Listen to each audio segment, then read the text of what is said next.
Bonsoir. Je suis ravi de vous retrouver pour une nouvelle histoire. Avant de commencer, un grand merci à vous d'être là et de prendre le temps d'écouter mes récits. Si ma voix vous aide à vous endormir, pensez à vous abonner et à liker la vidéo. C'est un petit geste qui soutient mon travail et m'encourage à vous offrir encore plus d'histoires. Ce soir, laissez-vous entraîner dans un voyage hors du commun, à bord d'un vieux tramway qui sillonne des rues silencieuses et méconnaissables. Savez-vous parfois reconnaître ces moments où la routine bascule doucement dans l'inattendu, où le passé se glisse à pas feutrés pour illuminer le présent? Prenez place aux côtés de Charline. Laissez l'ambiance feutrée de la nuit vous envelopper et ouvrez grand vos sens à ce qui pourrait surgir au détour d'une halte oubliée. Bonne écoute et douce nuit.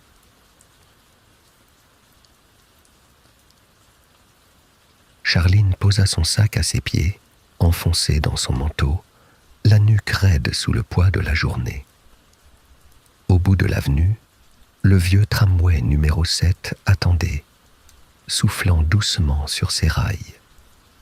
Les phares émettaient une lueur chaude qui jurait avec la nuit froide. Elle n'y pensa même pas. Ses jambes la conduisirent mécaniquement jusqu'à la porte, qu'elle franchit distraitement. À l'intérieur, le silence avait une densité apaisante. Quelques passagers, 4 ou 5 seulement, étaient déjà installés, chacun plongé dans sa bulle tranquille. Dans un recoin, un homme lisait un journal froissé. Plus loin, une jeune femme dessinait élégamment sur un carnet posé en équilibre sur ses genoux. Au plafond, des lampes anciennes diffusaient une lumière douce et profonde qui sculptait des halos ronds sur les têtes penchées. Charline choisit une banquette recouverte de velours vert sombre. Elle glissa sa main sur le tissu râpé, y trouva un réconfort inattendu. Son souffle se fit un peu plus lent.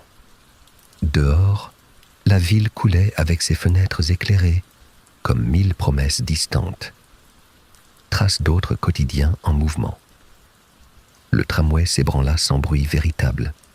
Le roulement feutré des roues battait doucement à travers le plancher. Charline se frotta le front, puis s'appuya contre la vitre froide.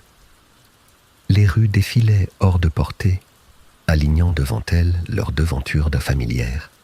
Une cordonnerie au néon vert pâle, l'entrée du parc municipal, une pharmacie dont les rideaux métalliques brillaient encore d'un éclat poli. Peu à peu, la fatigue se muait en lassitude apaisée.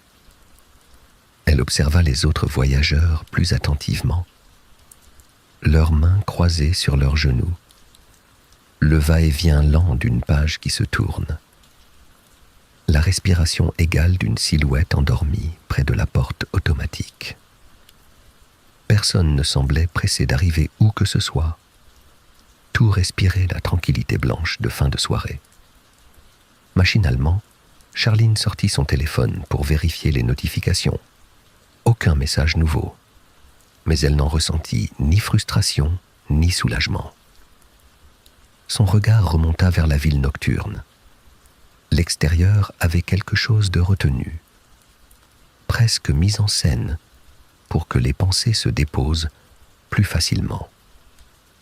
Lorsque le tram bifurqua vers l'avenue du Marché, au lieu d'emprunter directement le boulevard Solange, comme à son habitude, elle cligna des yeux plusieurs fois.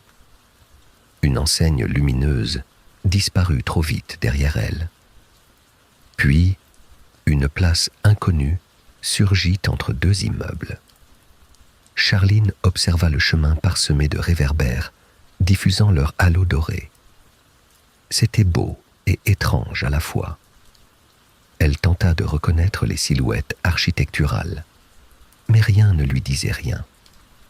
Le trajet ordinaire s'effaçait peu à peu derrière ces nouveaux contours fluo et ces trottoirs qu'elle était certaine de ne jamais avoir foulés.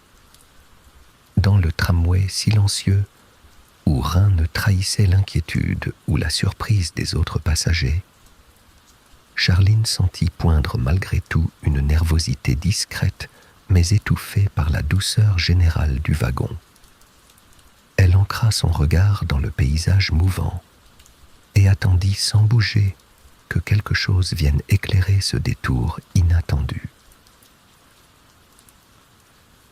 Le tram, ralentissant sans bruit, s'immobilisa à un arrêt dont le nom ne figurait sur aucun plan. Charline fronça les sourcils. Derrière les vitres, une lueur bleutée effleurait la chaussée déserte, peignant lampadaires et bancs d'une délicate phosphorescence. L'air semblait plus léger, presque liquide, comme si le temps lui-même hésitait à poursuivre sa course. Aucun voyageur ne se leva. Le silence s'étira, enveloppant chaque passager dans une bulle cotonneuse. Un instant passa, puis la porte glissa silencieusement sur ses rails. Charline vit apparaître une petite silhouette engoncée dans un manteau prune, à larges boutons nacrés. Une vieille dame, fine et élégante malgré l'âge, gravit avec précaution la première marche. Elle portait un chignon soigné, une broche ancienne scintillait dans ses cheveux d'argent. La nouvelle venue s'attarda près de Charline, lui adressant un sourire étrange, complice, mais dénué de malice, comme une invitation muette à partager un secret qui n'avait pas encore éclaté. Sa voix, lorsqu'elle se pencha à son oreille, était feutrée par un parfum de violette et d'armoise. « Vous permettez ? Je préfère ce coin-là. Il a toujours eu la meilleure lumière pour rêver. » Puis, elle se posa près d'elle avec une aisance naturelle, posant un petit sac brodé sur ses genoux. Un subtil changement flotta dans l'air. Le bruit du tramway devint pulsation douce, similaire au souffle qu'on écoute avant de sombrer dans le sommeil. Les autres passagers semblaient soudain loin, ou alors c'étaient eux deux qui glissaient lentement hors du monde ordinaire. L'œil de Charline fut happé par le bleu intense du dehors. Le paysage urbain avait disparu, remplacé par des formes souples, presque aquatiques, qui glissaient au ralenti sous la lueur étrange. La vieille dame croisa ses mains fines. Elle observait la nuit sans ciller, une ride tendre au coin de l'œil vibrait à chaque clignement. Lorsqu'elle se tourna vers Charline, son regard brillait d'une intelligence vive et tranquille. On ne sait jamais où mènent les tours de tram vers cette heure, murmura-t-elle comme pour elle-même. Charline sentit son cœur battre plus vite, mais l'inquiétude céda le pas à une curiosité paisible. Dans cette bulle singulière où routine et merveilleux se confondaient doucement, elle pensa que tout pouvait advenir sans qu'il soit besoin de comprendre ou de craindre. La vieille dame, Madame Veillerier, ainsi qu'une étiquette brodée sur son sac l'indiquait délicatement, sortit un minuscule carnet gris qu'elle ouvrit du bout des doigts. Entre deux pages fines s'étira une fresque minuscule, une frise d'oiseaux stylisée sur fond bleu marine. « Les voyages imprévus sont les plus nécessaires », souffla-t-elle en posant le carnet sur ses genoux. Charline, capturée par ces mots autant que par la scène irréelle du dehors, sentit naître en elle une vague de questions douces qu'elle n'osait pas formuler tout à fait. Le tramway referma ses portes dans un souffle mat, prêt à plonger plus loin dans la parenthèse inattendue qu'il avait dessinée autour d'elle. Le tramway s'arrêta dans un souffle presque imperceptible, devant un square déserté. Par la large vitre, Charline aperçut la silhouette d'un vieux portique de jeu, à moitié avalé par les ombres. Au centre, une balançoire de métal grinçait très lentement sous la caresse du vent, sa chaîne lancée mollement par-dessus une branche basse. la peinture s'était écaillée, découvrant des traces de vert pâle, des fragments d'or ternis. Charline sentit dans son ventre un écho familier, comme si le balancement de la balançoire venait effleurer une corde secrète. Un instant, le bleu étrange de la lumière extérieure sembla céder la place à une clarté plus vive, celle des souvenirs qui débordent discrètement du présent. Sans prévenir, une image surgit, nette et douce, malgré le temps écoulé. Elle se revit là, une petite fille rieuse dont les boucles s'envolaient sous le mouvement insouciant. Autour d'elle, l'air vibrait de cris joyeux et de jeux inventés. Le monde entier semblait se replier pour offrir ce minuscule théâtre à ses exploits enfantins. Le parfum d'herbes fraîches montait en vagues, saturant le silence de promesses inépuisables. Des pas crissaient dans le gravier. Elle distingue alors, au fil du souvenir, la silhouette familière de son père, Paul, blouson ouvert sur une chemise aux manches roulées. Il ne disait presque rien, mais son regard veillait sur elle, couleur de jour heureux. Sur un sourire confiant, il lui avait lancé « Allez, plus haut, Charline, on dirait que tu voles. » Le soleil tachait ses bras, dessinant des traînées chaudes sur leur peau complice. Le glissement entre passé et présent était si subtil que Charline hésita à savoir si elle rêvait tout cela ou si la scène derrière la vitre s'adressait vraiment à elle. Elle sentit son cœur battre différemment, non pas plus vite, mais plus large, comme dilaté par la tendresse retrouvée d'un moment qu'on croyait perdu pour toujours. Sans qu'elle sache pourquoi ni comment, l'arrière-goût de ce terrain vague devint doucement réconfortant. Elle redécouvrit le poids léger du siège en bois sous ses jambes, trop courtes d'alors, l'odeur des mains pleines de fer après avoir agrippé les chaînes, la voix palpitante de son père, discrète mais pleine de fierté, chaque fois qu'elle osait monter d'un coup sec jusqu'en haut. À côté d'elle, dans le tramway, Madame Verrier gratta la couverture en feutre de son carnet, puis murmura comme pour répondre à son silence. Il en suffit parfois d'un balancement pour réveiller tout ce qu'on n'a jamais cessé d'être. La phrase s'enroula autour de Charline sans chercher d'explication. Le tram lui-même semblait soulagé par cette accalmie soudaine. Il attendit longuement à l'arrêt. Peut-être laissait-il à chacun le temps nécessaire pour retrouver l'enfant tapi dans les replis du quotidien oublié. Charline ne cligna pas des yeux, de peur que l'illusion ne s'efface brusquement. Elle effleura au creux de sa paume ce sentiment ancien où tout restait possible sans effort. Suffirait-il donc de regarder différemment pour retrouver ce coin abandonné en soi? Le tram redémarra dans un grondement feutré, arrondissant la courbe d'une avenue plongée dans la tiédeur artificielle du soir. Les lumières de la ville déformèrent les ombres au fil des vitrines.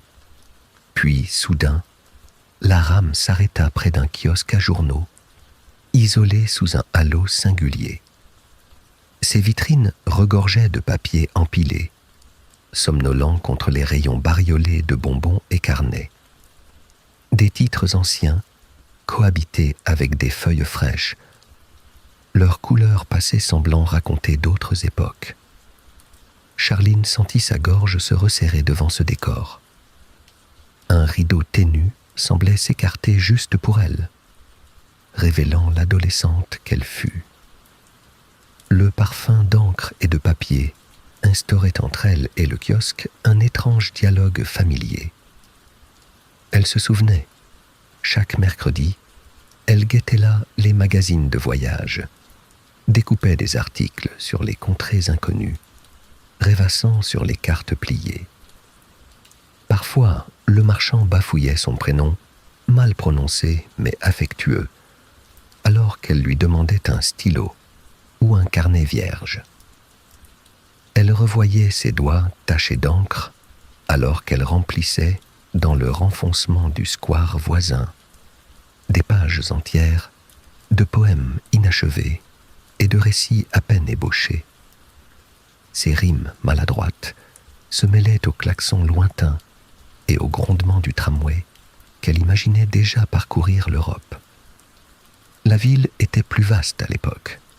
Elle lui semblait pleine de promesses silencieuses, cachées entre deux gros titres. Alors que ce souvenir l'enveloppait doucement, le décor s'anima. Sur le trottoir désert surgit une silhouette familière. Léa avançait vers le tramway à longues foulées souples, ses cheveux défiant le vent comme lors de leurs étés interminables. Aucun doute, c'était bien elle, Léa, l'amie autrefois inséparable que la vie avait parsemée sur une autre route. Léa lui adressa un signe complice en riant, ce rire cristallin que Charline croyait oublié pour toujours. Les lampadaires faisaient danser sur ses joues des taches dorées. Son sac à dos débordait encore d'affiches de concerts et de recueils annotés. Il suffisait que Charline tapote la vitre pour que Léa s'élance vers elle. « Tu montes ou tu écris ce soir ?» demandait-elle comme jadis. Charline eut envie d'ouvrir la porte et de courir en bas, retrouver leur discussion nocturne où tout était possible, même changer le monde avec quelques vers griffonnés à l'encre noire. Mais la scène palpitante se dissipa soudain comme si quelqu'un avait soufflé sur une allumette. Léa n'était plus qu'une silhouette vaporeuse, déjà aspirée quelque part dans le halo jaune du kiosque. À travers la buée douce qui remplaçait cette vision fugace, Charline demeurait pourtant apaisée. La chaleur ancienne de Léa, la certitude naïve que tout pouvait recommencer, prenait place en elle sous forme d'un sourire muet. Elle posa doucement la main sur sa cuisse, vérifiant dans la poche intérieure de sa veste un vieux ticket chiffonné du tramway, témoin silencieux d'autres départs prodigieux. Elle sentit derrière elle le froissement discret du carnet feutré de Madame Verrier. Ce bruissement léger acheva de dissoudre l'image du passé dans une brume cotonneuse où les regrets n'avaient mot pas droit d'entrer, mais où persistaient toutes les envies anciennes qu'on croyait égarées sans retour. La secousse du tram fit glisser le décor en dehors de ses repères habituels, ouvrant devant Charline un entrelac de rues inconnues. Animée d'une vie discrète, elle suivait le tracé anarchique des rails, observant par la fenêtre ce territoire nocturne où la ville semblait éphémère, presque réinventée. Un carrefour surgit, auréolé d'une lueur chaleureuse. Un café russe ornait l'angle. Ses grandes baies vitrées tremblaient sous la caresse des guirlandes lumineuses suspendues. Les tables étaient désertes à cette heure, mais les lampions colorés diffusaient une lumière orange qui faisait émerger, dans la vitre du tram, un reflet singulier. Là, une version bien plus jeune d'elle-même riait aux éclats, entourée d'un petit groupe. Claire à la frange blonde, Hugo au sourire éclaté et au bord droit. Océane déjà immense, déridant tout autour d'elle en racontant ses histoires improbables. Au centre de la bande trônait Thomas, fine silhouette habillée d'un vieux par-dessus, qui faisait tomber ses lunettes à chaque mimique. La scène avait la densité du réel. Charline pouvait presque sentir le bois ciré des tabourets contre ses genoux et le parfum confituré du vin chaud partagé à la fin du semestre. Un souvenir claqua doucement. Ce soir-là, elle avait couru sous la pluie avec Thomas, jusqu'à ce café mystérieux où leur bande s'était réfugiée pour fêter la dernière épreuve. Les voix claquaient contre les vitres. On mêlait les verres dans un tintement maladroit et déjà un peu nostalgique. La promesse d'un été suspendu flottait au-dessus de leur tête comme une invitation muette à ne pas se quitter. « À nous !» criait Thomas en levant son gobelet émaillé dont il n'avait jamais réussi à se débarrasser. Son regard brillant trouvait toujours celui de Charline avant les autres, et, cette fois encore, elle revivait cette étincelle fraternelle doublée d'une douceur trouble. Les rires s'entremêlaient aux confidences feutrées. Une chanson idiote naissait sans raison au fond du café et circulait comme un mot de passe secret. La scène vibrait d'un sentiment neuf qu'elle reconnaissait. C'était l'effervescence naïve de l'aube adulte, où chaque projet semblait atteignable, tant qu'on y croyait ensemble. L'équilibre joyeux entre l'insouciance et la gravité commençante flottait comme des bulles épaisses dans l'air sucré par la chaleur du café. Sous la lumière hésitante des guirlandes, tout paraissait possible. Elle sentit un frôlement sur son épaule. Le Thomas du souvenir lui murmurait quelque chose à l'oreille, une réplique devenue célèbre depuis entre eux. Et si on ne rentrait jamais? L'idée folle de fuir sur les routes sans autre bagage que leurs idées vagabondes avait allumé ce soir-là en elle une soif ardente de promesses secrètes. Autour d'eux, tout semblait plus coloré qu'en vrai. Claire agitait les mains en expliquant comment elle allait devenir archéologue en Amazonie. Hugo évoquait un métier insoupçonné sur un cargo traversant l'Atlantique. Océane rêvait d'Europe à vélo. Les réponses filaient au vite, portées par l'énergie soudaine de ceux qui croient encore tout pouvoir réinventer. Charline revit alors ce qu'elle croyait perdu, le goût pulpeux des premières aventures partagées et la tendresse émerveillée qu'éveillait alors chaque détail du quotidien. Même les maladresses se gravaient dans leur mémoire comme autant de futurs souvenirs précieux. Les lampions projetèrent sur la vitre un dernier carré de lumière vive, où le visage de Thomas s'attarda juste assez longtemps pour éveiller en elle une nostalgie douce et habitable. Puis, le tramway poursuivit sa ronde silencieuse sur le bitume mouillé, emportant avec lui cette parenthèse battante, où tout, l'amour premier compris, était encore promesse à peine effleurée. Un frémissement parcourt le tram, une caresse légère sur la vitre, et Charline remarque un changement subtil. Le paysage s'incline doucement, révélant une ruelle pavée qui serpente au flanc d'une colline familière. Un lampadaire penché éclaire une minuscule devanture gravée de lettres dorées, poudrées d'ombre. La librairie, l'écritoire. Par la fenêtre entr'ouverte du tram, le parfum lointain de papier vieilli et d'encre usée remonte avec une netteté troublante. Sa mémoire tire le fil d'une soirée de novembre. Elle se revoit marchant maladroitement dans cette même ruelle, son premier manuscrit battant contre ses côtes sous le manteau. La peur, ce soir-là, avait des contours bien réels, faits d'hésitation et d'élan contrariés. Les pavés résonnaient du bruit de ses talons trop neufs que la pluie venait d'assouplir. Une lueur invitante filtrait par la porte vitrée.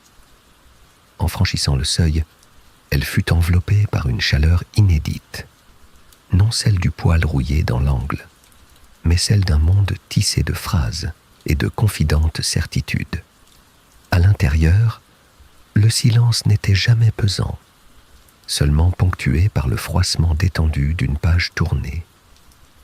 Madame Sabatier apparut derrière un pupitre, encombré de piles dissonantes, de romans oubliés. Son regard s'ancra dans celui de Charline, comme si personne d'autre n'eût pu franchir la porte ce soir-là. On entre timidement, mais on ressort transformé, ma chère Charline, lui avait soufflé Madame Sabatier avec son demi-sourire en écharpe. Cette phrase vibrait en elle chaque fois qu'elle doutait. De ce soir précis, elle retint surtout le vertige. Sa voix traînante se lançant pour expliquer son histoire à la libraire, son cœur hésitant entre humilité et orgueil incandescent. Sous l'œil pétillant de Madame Sabatier, tout paraissait soudain possible, quoiqu'impensable, 15 minutes plus tôt dans la rue mouillée. La main ridée saisit alors le feuillet malhabile qu'elle tendait. Charline n'avait pas relu sa nouvelle, tant elle craignait d'y déceler l'imposture ou la naïveté flagrante de ses 24 ans tremblants. Pourtant, la libraire prit son temps, lisant à haute voix quelques lignes au milieu des rayonnages serrés. Chaque mot lancé dans l'air semblait prendre racine entre deux ouvrages défraîchis. Pourquoi pas publier ici? Tous les débuts méritent un tremplin. Je connais un imprimeur discret. L'assurance discrète de Madame Sabatier fit jaillir une étincelle inédite au fond de sa poitrine. À cet instant précis, Charline comprit qu'elle pouvait risquer ses mots au grand jour sans s'y brûler immédiatement. Peut-être même accéder au secret des livres rangés derrière cette porte timide. En sortant ce soir-là, exemplaire sous le bras et cœur battant fort mais droit, elle caressa distraitement la tranche des recueils exposés devant la fenêtre embuée. Une lignée muette qui témoignait que chaque livre avait connu son premier souffle fragile. Même les années suivantes portaient cette saveur singulière. Odorat saturé du cuir râpé des banquettes du tram lorsqu'elle tenait ses propres pages impubliées sous le bras. Retour cyclique devant la vitrine aux lettrines dorées. Hésitation furtive avant de pousser la porte une fois encore. Chaque boucle intime germant grâce à ce premier risque encouragé. Le tram s'immobilise un court instant au-dessus de la ruelle illuminée. Derrière les carreaux s'accumulent 1000 soirs calmes où les rêves s'étaient mis à exister en dehors d'elles-mêmes. L'éclat aigu du souvenir rejaillit en vagues légères. Inquiétude muette des premières phrases confiées. Exaltation d'un avenir minuscule, tout près d'éclore sur un bout de papier chiffonné. Le parfum du vieux papier s'installe sur sa peau, comme une cicatrice douce, quand la porte imaginaire grince et laisse affleurer, pendant une seconde encore, la silhouette menue et ferme de Madame Sabatier, parmi les rayonnages drapés d'ombre. L'air du tram se fait plus léger, tandis qu'il glisse désormais le long de la rivière, longeant une berge solitaire que soulignent, à la surface noire, des éclats d'or mouvants. Charline regarde fixement l'eau, hypnotisée par le va-et-vient tranquille des reflets. À mesure que leur cortège progresse, tout semble flotter, dissous dans une douceur de soirée sans âge. Il n'y a plus de traces du temps, ni la hâte de la journée, ni même la fatigue persistante. Le monde dehors s'étire en une suite de tableaux paisibles et silencieux.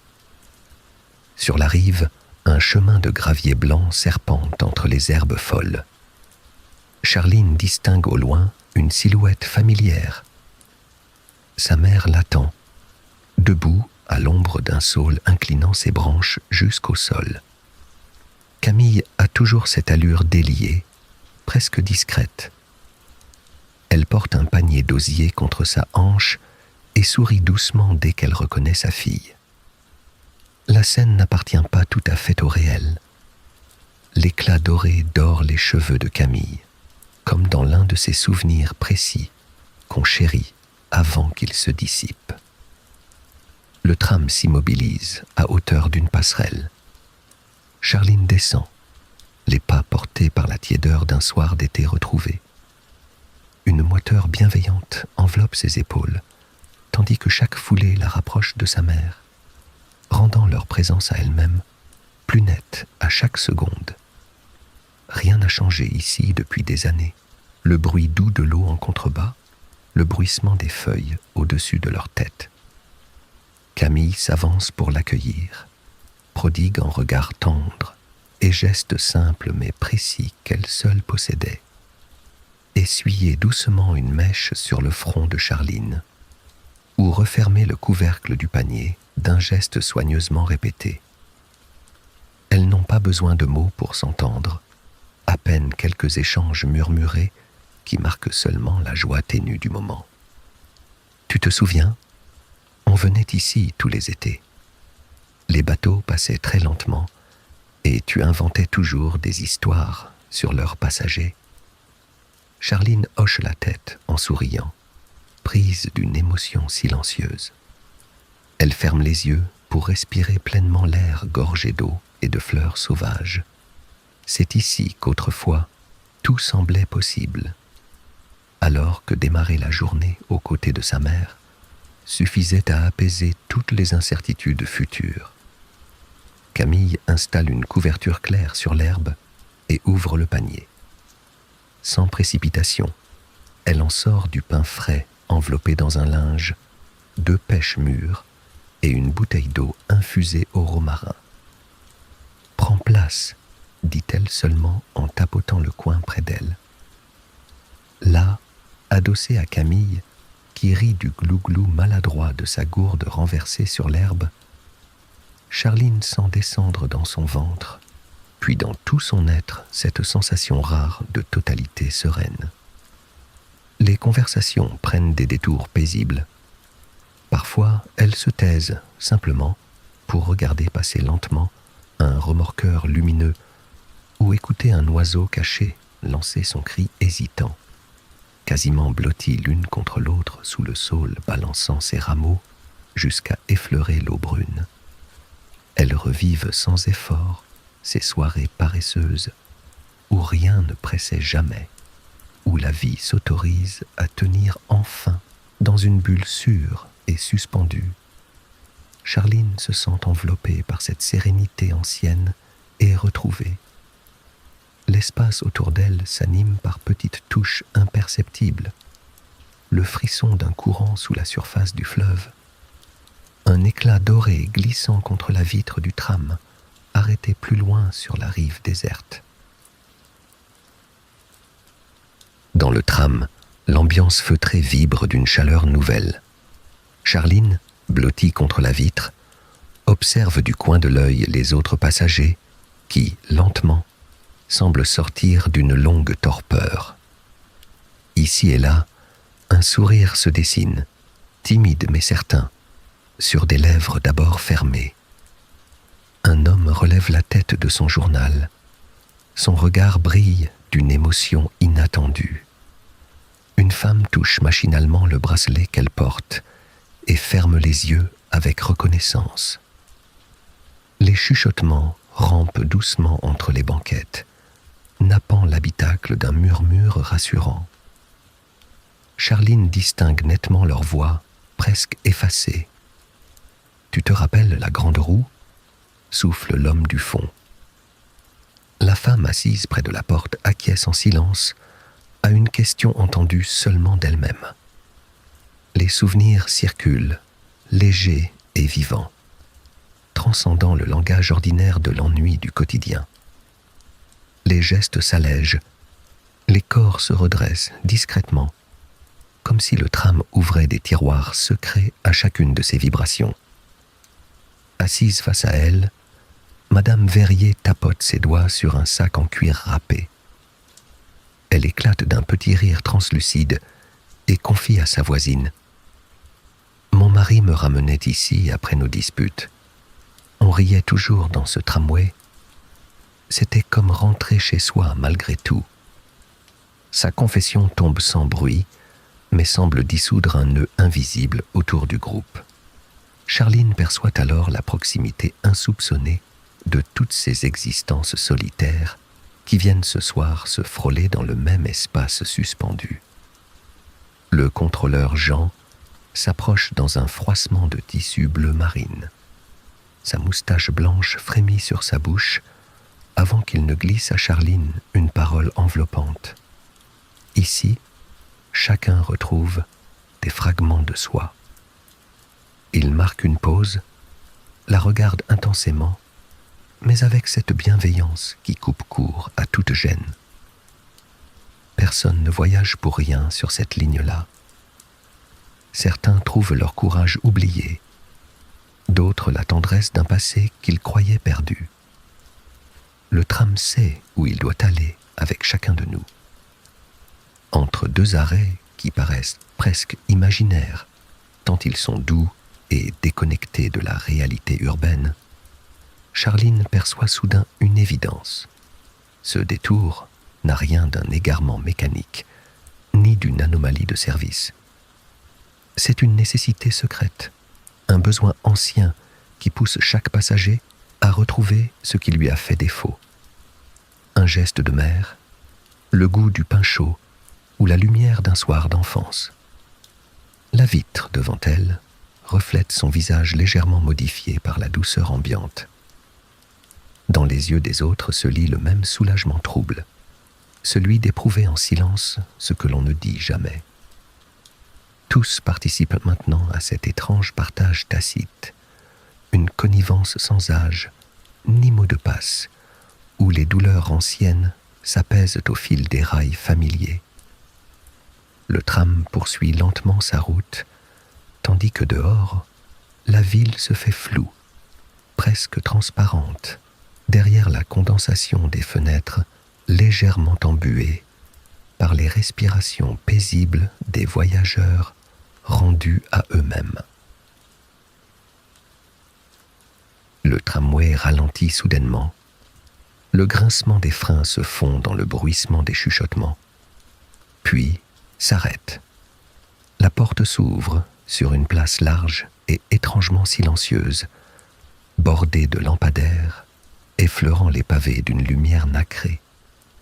En son centre se dresse un miroir monumental, posé verticalement, sans ornement ni cadre, lisse et froid comme la surface d'un lac un soir sans vent. Charline sent une hésitation collective chez les passagers, mais poussée par une intuition douce, elle descend seule. Ses pas frappent doucement la pierre. Les contours de la place semblent s'effacer, ne laissant qu'elle et ce miroir immense. Un souffle léger soulève un cheveu sur sa tempe, tandis qu'elle approche, son cœur battant à un rythme curieusement calme. Devant la glace, elle ressent d'abord cette appréhension banale, celle de croiser son propre regard, de se surprendre dans la lumière crue. Mais ce qui lui apparaît n'est pas la femme fatiguée de routine et d'incertitude qu'elle s'attendait à retrouver. Elle se découvre sereine. Ses épaules en sont presque redressées d'elles-mêmes. Les rides qui soulignent ses yeux sourient au lieu de marquer la lassitude. Sa bouche semble prête à prononcer un mot nouveau. Le silence alentour prend une densité inhabituelle. Il devient presque palpable. Son reflet respire, vivant différemment. Un halo léger l'entoure, très subtil, comme si toutes les versions d'elle-même, l'enfant dans le parc, l'adolescente rêveuse devant un kiosque, l'amoureuse hésitante sous les guirlandes du café, se tenaient là derrière cette image. Elle voit dans ses propres traits le fil ténu reliant chaque souvenir, ravivé par la longue promenade du tramway. Elle ose effleurer du bout du doigt la surface du miroir. Rien ne bouge, ni elle, ni le monde dans ce bref contact. Pourtant, un frisson la traverse, non de froid, mais de reconnaissance profonde. Derrière les replis du présent, surgit brusquement une idée enfouie, celle qui voulait devenir plus légère, inventive et confiante, celle qui s'était égarée dans les 1000 détails des années, sans oser s'affirmer autrement qu'en rêve. Dans cette réflexion amplifiée, Ces peurs se tiennent en retrait. Elles ont le silence pudique des vieilles douleurs comprises et apaisées. Charline ressent grandir en elle une confiance inconnue qui n'a ni explication, ni cause apparente, seulement comme un consentement intime à tout ce qu'elle a traversé et deviendra encore. Un rire discret s'invite sur son visage. Il répond à tout ce parcours secret dont elle saisit alors le motif entier. La lumière glisse sur elle avec douceur. Elle ne détourne pas les yeux, absorbant toute la clarté retrouvée dans l'envers du miroir. Le tram attend patiemment derrière elle, porte grande ouverte sur la nuit claire. Charline reste un instant face au miroir, fascinée par cette femme debout devant elle. Il y a dans ce reflet une allure discrètement fière, une tranquillité qui ne cherche rien à prouver. Charline ne se reconnaît pas seulement. Elle s'observe enfin avec bienveillance, autorisant le doute à cohabiter avec la certitude silencieuse d'avoir su grandir. Autour d'elle, la place paraît se dilater, comme si l'étrange géométrie du rêve lui prêtait assez d'espace pour respirer tout à fait. Elle laisse défiler les images qui l'ont accompagnée. La petite fille courant pieds nus dans l'herbe, l'adolescente achevant ses vers maladroits, la jeune femme s'abandonnant au rire facile d'un premier amour, et toutes les autres variations de soi disséminées parmi les années. Pour la première fois, aucune de ces fragments ne cherche à prendre le dessus ou à s'effacer. Ils existent simplement. Elle s'adresse à son reflet sans bouger les lèvres. Je n'avais jamais pensé que changer pouvait signifier retrouver, souffle-t-elle dans un murmure intérieur. Il ne subsiste plus de regret devant ce qui a été tenté ou abandonné. Seule demeure une grande tendresse envers tous ces passages de sa vie. Dans le silence, une musique très faible s'élève du tramway. Les autres passagers semblent patienter dans une complicité muette, partageant avec elle ce rite paisible. Charline se retourne lentement, un apaisement nouveau glissé au creux du ventre, et regagne le tramway avec la démarche pleine d'une promesse tenue. Jean hoche la tête dans sa direction. Ses moustaches frémissent comme des rideaux joyeux. Prête au retour, lance-t-il sans hausser le ton, les yeux pétillants d'une douceur entendue. Elle sourit. « Oui, je crois que je suis prête. » Le tram démarre en silence, sa course glissant sur les rails comme on effleure le bord d'un souvenir. Par les fenêtres entr'ouvertes, la nuit semble plus légère et Charline respire calmement, certaine que quelque chose est revenu à sa juste place. Le vieux tramway s'enfonce dans la ville endormie, emportant avec lui les passagers rassemblés pour un temps autour de leur propre reflet secret. Le matin viendra bientôt et Charline saura marcher plus légère sur le chemin retrouvé. J'espère que cette histoire vous a plu.